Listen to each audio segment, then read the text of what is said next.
Hi everyone, wanted to give you an update on the Dow. You can see it's working late. I don't know if you can see that over my shoulder. That's me in the US Congress, hence the US flag, and that's me with Bill Clinton. You should be able to see that over there. The reason I'm pointing those out is I've been a big follower of US politics ever since I read US politics at university and worked in the US Congress. So I have a special interest in what's going on in the US markets beyond just investing. So what I want to do here is you can see the Dow. And what I've also done is put in popular, what are called technical or momentum-based indicators, the MACD, stochastic, the RSI. Okay, and I want to give you some perspective on how I analyze things going at the moment. Of course, I could just say to you, well, there's a nice little intact uptrend, and there is. And I could say, well, that makes a lower high. And if the price doesn't really follow with that, then it suggests that the market's going to fall lower, and the direction of momentum, certainly on that, looks like that's the most likely scenario as well. Okay, fine.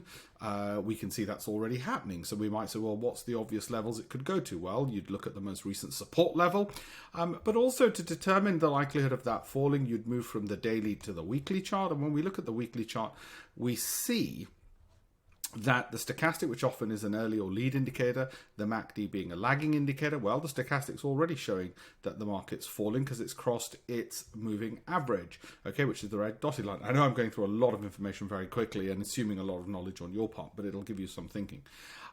When the solid line for the MACD kisses or touches its signal line, which is the dotted line that you see there, it can often lead to a bounce up. Actually, it can often kiss and bounce up. However, given the strength of the stochastic, if we do get a big move up on Thursday, that may well not last given the direction of the other indicators. So again, we put the odds at maybe 60-65% of touching the most recent low there. And when it touches that, we'll decide whether or not it's going to go even lower.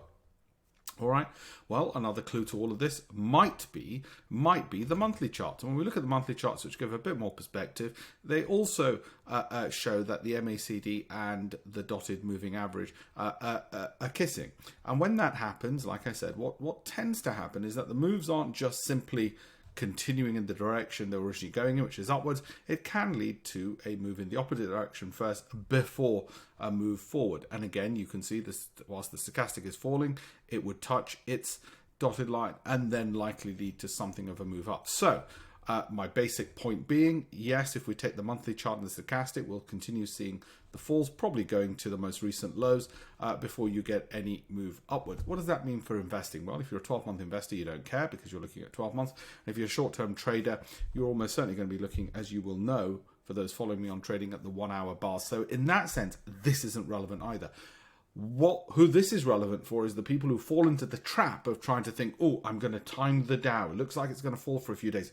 Let me get out of my long-term investments. In other words, they trade their investments or they make their trades into long-term investments. No, they're two different things. A trade is for 3 to 5 days.